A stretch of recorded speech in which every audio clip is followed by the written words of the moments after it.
Welcome to us. Click the circles. All right. Third time's a charm. This is the third time I'm recording this. Let me turn down the in-game volume and quickly play some better, quieter background Osu music.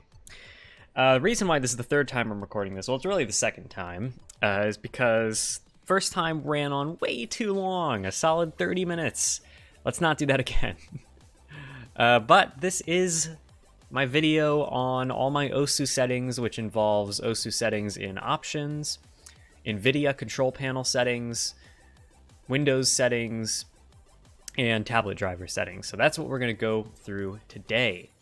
And of course, I'll say at the beginning that all of this is what works for my setup, what works for me, what works with the most current version of Windows 10, fully updated Nvidia drivers, all that stuff. And with my setup, this is how it all works and how I get the best performance and lowest input delay and some preferential stuff with my Osu settings. And I'm going to skip all the stuff like self-explanatory settings and stuff that's clearly visual or other preferences that we can just skip over and stick with the more important things, like my release stream. So I play on Cutting Edge because I've kind of always just played on Cutting Edge ever since I had Supporter, since it is I believe it's still an Osu Supporter exclusive release stream. The reason why I originally started playing on it is because it forces Osu to be a high process priority in the task manager. And the reason why I like that is because I've always gotten better performance and less delay while playing Osu if I have it set to a high process priority. It might be different now. Stable might also make it a high process priority, or it might just always be a high process priority. All I know is I've originally switched to Cutting Edge because of that, and I've just stuck with it ever since.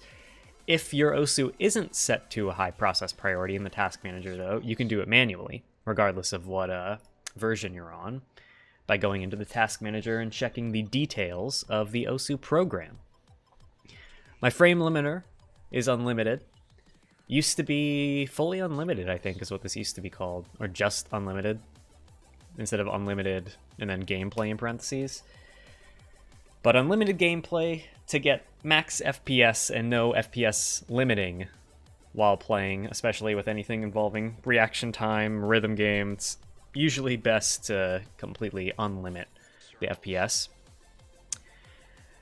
I have all of this off here, some of it's preference, but things like reduce drop frames I have off, detect performance issues I have off because never had drop frame issues, never had performance issue problems, so I just like to keep it off. I play on 1920 by 1080 because that's my full monitor resolution. For most of my time playing Osu, though, I've played on a lower widescreen resolution with full screen and letterboxing on. Regardless of what resolution you play on, you're always going to want to have, especially if you're above Windows 7, you're always going to want to have full screen mode on. Letterboxing, you only need on if you're on a resolution that's not your monitor's resolution. So I have full screen on, and my full screen resolution and letterboxing off because of that resolution. And the reason why you want full screen on always is because, like this says, it does decrease your cursor latency by a noticeable amount if you're above Windows 7. Detail settings, mostly preference. I only have snaking sliders on, which makes it so that sliders, as it says, gradually appear from their start point very quickly. All of the rest I have turned off, just because generally I don't like having storyboards enabled unless I want them specifically enabled for a certain map that has like a good storyboard. Just because in other cases it could hamper the performance. Background video I have off, similar thing, and I also never download background videos anyway, and all the other stuff is pretty much preference. Main menus, preference, I suppose. The seasonal backgrounds are actually here though, aren't they? They are. I'll look at those later. I'll look at those on today's stream. Background dim. You know what? This is sort of preference, but to explain why I have this checked, even though it says not recommended, I have background dim to 100%, and normally during breaks of a song or of a map, it fades to the background of the map during a break and then goes back to black when you start playing again. I have this checked so that it stays black the whole time, because I found it, especially on like DT TV size farm maps, it's less distracting if it just stays black the whole time than if it fades. So that's why I have that checked. Not sure why it's specifically not recommended when like no other option is really specifically clarified as not recommended, but there you go. The rest of this is preference, but I always show my key overlay on the right because it looks nice. The other stuff's some mania options, and I guess also displaying the first approach circle on hidden. Now my volume, I always like having my hit sounds louder than the music by a tiny bit.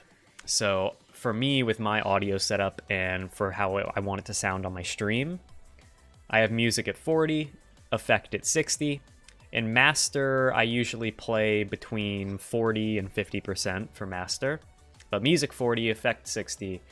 And regardless, I always like to have effect higher because I feel like it helps me play better when I have the hit sounds to be a bit louder. Now, before we get into the offset, for all of these skin settings, I like to have everything from the skin. So I ignore beatmap hit sounds, I ignore beatmap skins, I use the skin sound samples, always use skin cursor, and just to make sure that everything's not from beatmap skins, but from the skin I'm using itself.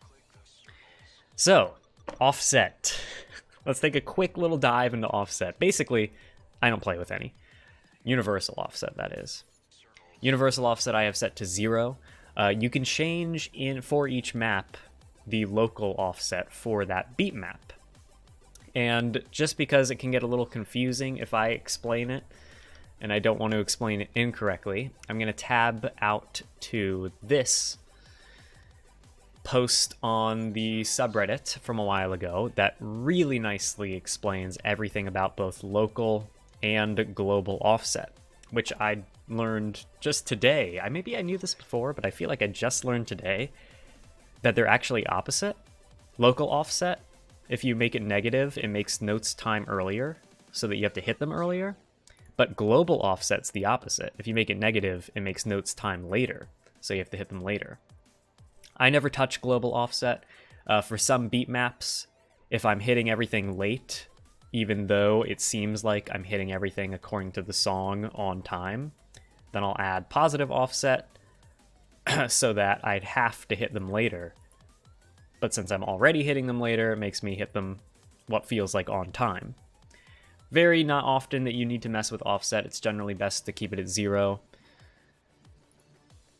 You'll notice some people like Rafis play with huge negative offsets. That's just because of like tapping the hit circles as soon as they appear, which would be very, very early. So if you set your local offset to -40, then it offsets how early you're hitting them. I'm going to link that Reddit post in the description, though. I don't want to go too long on about that because it can get confusing. But there you go. 0 universal offset for me. Cursor size, 0.85. That's preference, though. Mostly preference stuff in here. Sensitivity on 1. I have raw input on because it's recommended by these tablet drivers to have raw input on for them. I also disable mouse buttons in play mode because I have my mouse or my pen tip as a mouse click input. So if I tap my tablet, it counts as mouse click, just so I can select songs with my tablet and all that stuff. But I don't want my pen hitting my tablet to count as me hitting a circle, so I have that disabled. Editor options, I don't map, and this is all preference anyway. Online options, also all preference, but the main one here for me in online options is show notification pop-ups instantly during gameplay. I have that off because I want as minimal distractions as I can possibly have while playing.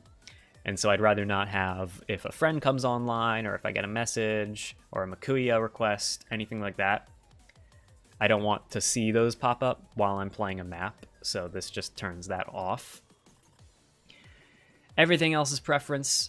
Don't have any integration with MSN or Yahoo. I think that's the first time I've said Yahoo and not Yahoo. Interesting.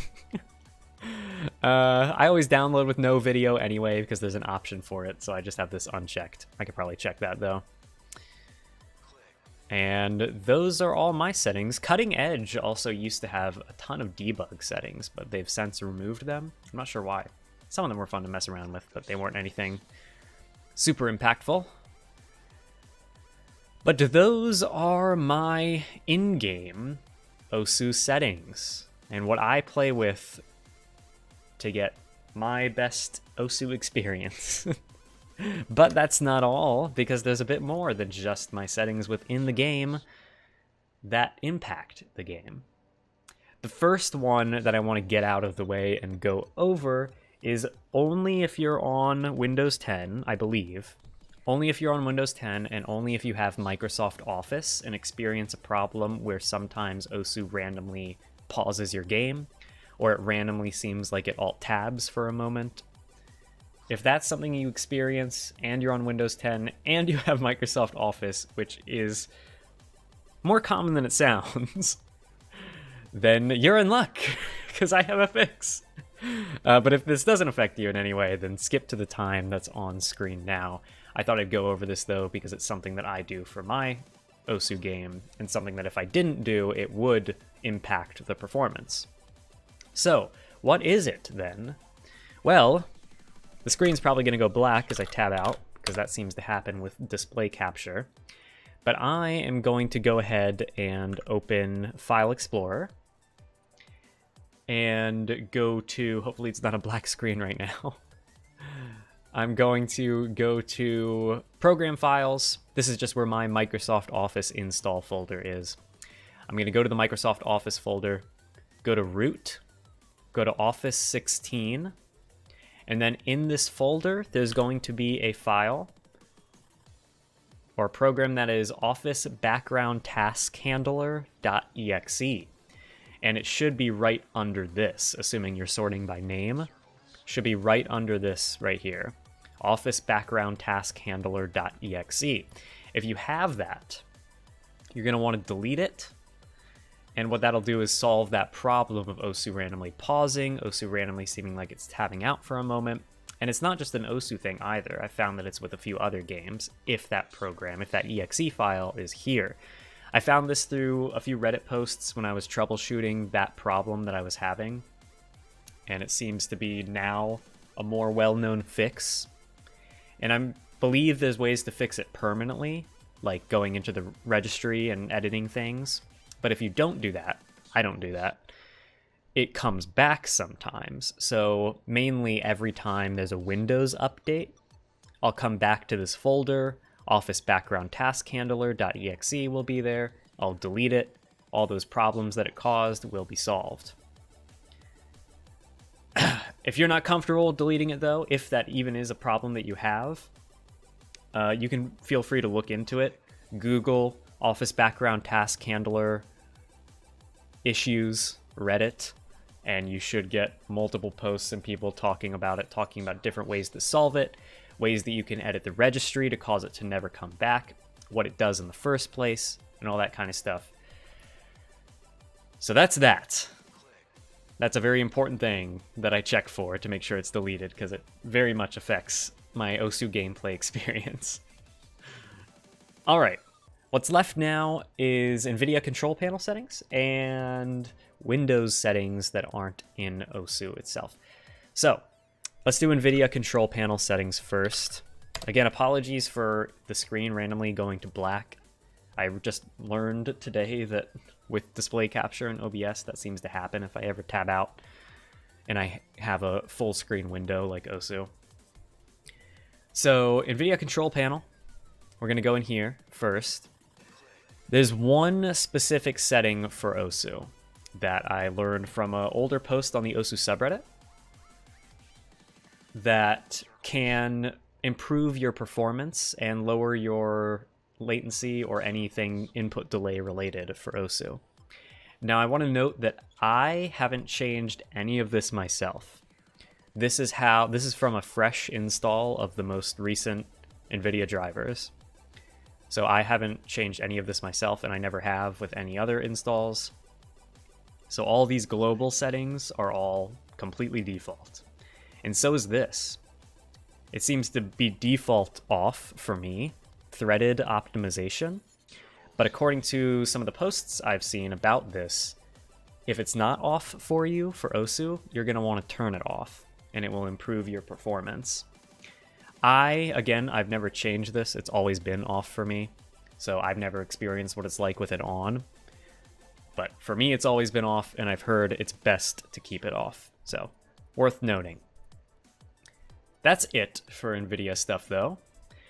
And the last thing is a few Windows settings. The first one that I'll say is if you go to your OSU program on the taskbar and right-click it, then right-click on OSU, then go to Properties, it'll bring up this OSU Properties window. And you're going to want to go to Compatibility and disable full screen optimizations. This is another thing I found on multiple different subreddits and just on the internet in general, OSU forums, other forums, with Windows 10 and the most recent Windows 10 updates. Everything by default has full screen optimizations, every game, if it's in full screen, and it can hamper the performance of any game and the FPS. So for me, that's an instant reason to just disable it outright and keep it that way for any game I play, including OSU. And the next Windows setting for OSU in Windows settings here is also a more recent change and a more recent Windows update in settings. Focus Assist, you're going to want to have off. What Focus Assist causes to happen is if you're ever in a full screen program and tab out, there's either a black screen, sort of like what it looks like in this video here. When I tab out, there's a black screen for a moment. Plus, sometimes if you have Focus Assist on, like for me, if I have Focus Assist on and I tab out of OSU, it'll either be a black screen for like 2 to 3 seconds, or it'll just hang for 2 to 3 seconds and like freeze, and then finally it'll tab out. So if you turn this off, that'll never happen, which is nice. And I think that's everything, except for the tablet driver settings. But in terms of like everything that impacts OSU, not the tablet drivers, I think that's all that. I want to do another video soon talking about some like general Windows settings to just have like maximum game and Windows performance that can be hampered or impacted by some other random settings in here. But I'll do another video for that some other time. For now, let's hop in to the tablet driver settings, the final bit. For the tablet drivers, I use the Haku drivers, which were posted to the OSU Games subreddit not too long ago and blew up in popularity, and are also open source on GitHub, all of which I will have a link to in the description below, along with all the other stuff that I said I was going to link. That'll all be down there. I'm on the current most recent version of these, and my tablet is a CTH 480, unfortunately discontinued by Wacom. It's such a good tablet, though. It's annoying that now if you want a new one, you have to pay more generally for it to get a new one, but it's a good tablet. That being said, my tablet settings, I guess, are pretty clear right here. It's obviously all preference, but just to talk about the way I have mine. When I open these up the first time, set the area to my main display, which is my right one. Set it to force aspect ratio, so it's proportional to my monitor resolution. I don't play with full area. I have absolute positioning on for OSU. You can type in your Wacom area here to have it convert to this area. And then I just play with my area basically in the middle of the tablet with an 88mm width. I have my tip enabled as mouse 1, so like I was saying earlier, I can click and select songs with my pen, but it doesn't impact gameplay because of that setting that I have in OSU that disables mouse buttons. And I play with 0 smoothing filter and 0 latency. I have it completely disabled. What it does, if you don't know, is adds on some latency, some input delay, and smoothing to your cursor, to your pen input. And plenty of people, top ranked, any rank, play with their preference of smoothing. It doesn't have to be 0. I play with 0 because it's the least amount of delay. And recently, I actually used to play with 12, but I've recently switched to 0 and gotten used to it. Because I'm all about maximizing my performance and minimizing my delay with everything related to Osu nowadays. So that's how I have that set for me. And those are my tablet settings. So there you go. That's been all my Osu settings in-game, a few Windows tweaks and settings that I have related to it, some Nvidia control panel stuff, my tablet driver settings, everything I've got related to Osu. So yeah, that's been that. Apologies again for all the times it went to a black screen, but I'm glad I made this. Now I can use this video for like any questions related to settings and maybe even have it as a command for settings in my Twitch chat or something. That being said, thanks for watching. Leave a like if you enjoyed, if it helped out. Have a great day, and peace out. Oh, wait, I should pause this. Oh boy, the black screen. And turn this up. And then... See you next time.